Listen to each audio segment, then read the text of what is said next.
Today, I'm honored to have this opportunity to greet you at the gathering of influential people around the world. The subject of World FinTech Festival is Impact FinTech.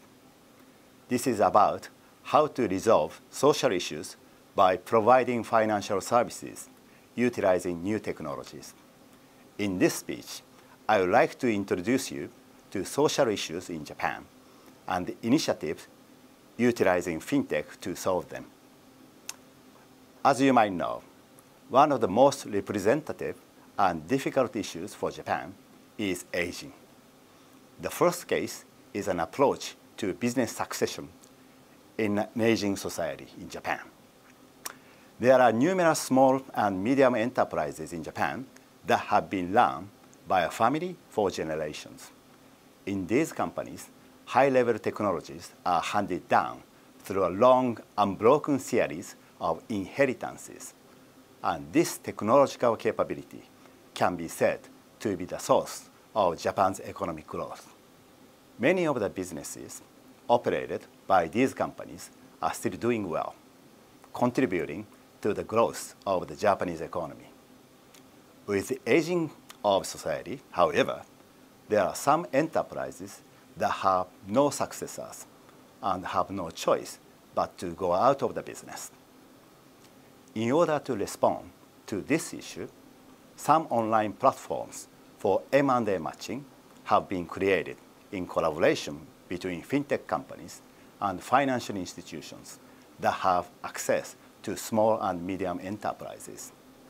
This platform allows both small and medium enterprises and motivated business operators to easily match online.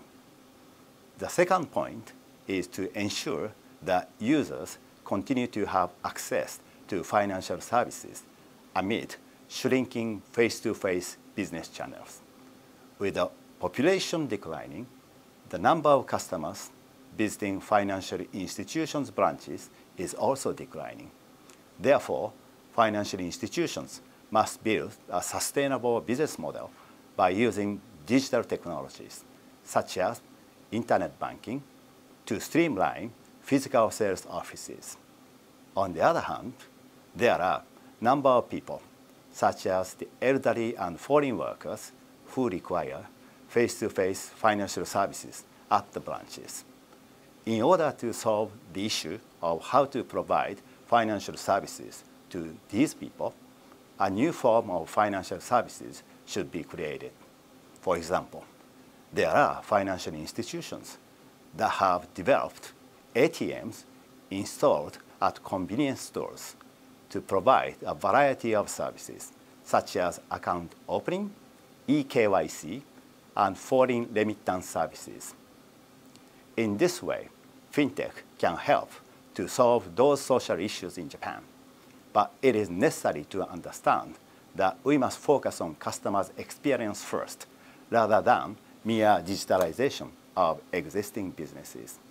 It is also expected that new financial services will contribute to solving our social issues.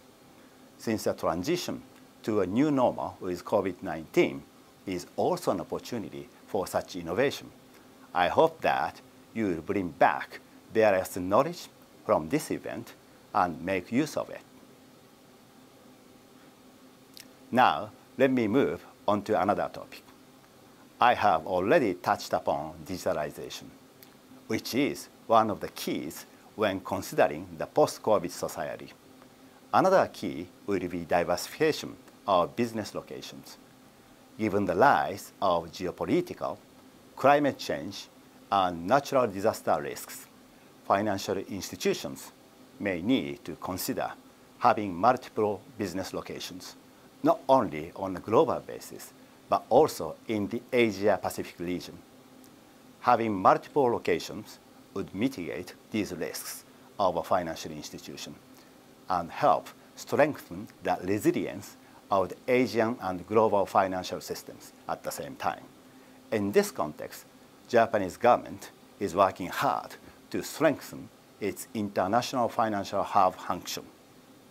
As you know, Japan is the world's third largest economy, accounting for about 10% of global GDP, with its over 18 trillion US dollar household financial assets. These numbers clearly show enormous potential for asset management in the Japanese market. We intend to welcome star asset managers and to make the Japanese financial and capital market more sophisticated and attractive with their help by removing barriers to the entry, including the tax burden, the language barrier, and the requirement for residential status. This would be one of the key driving forces towards the revitalization of the Japanese economy. I published a proposal on this issue as well in September as chairman of the Liberal Democratic Party project team. Let me introduce 4 key areas of our proposal to make Japan an international financial hub.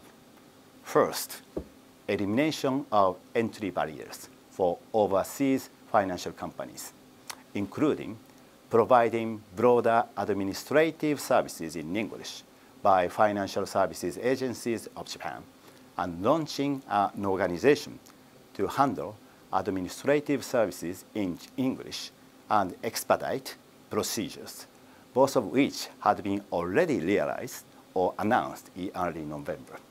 Second, revision of tax treatment for asset management business, such as allowing asset management corporations to deduct executive compensation and taking measures to reduce the burden of income and inheritance tax. Third, improvement of living and business environments for highly skilled foreign finance professionals. For example, relaxing the residential status requirements for accompanying domestic helpers and nannies, and expanding the scope of the credit guarantee system to cover independent asset management companies. Last but not least, effective promotion, including the launch of an English website for this purpose. I'm fully committed as a member of the government to the execution of the above-mentioned key areas of our proposal.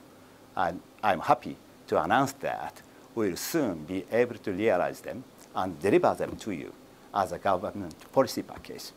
Japan is a country that respects such concepts as freedom, democracy, fundamental human rights, and the rule of the law.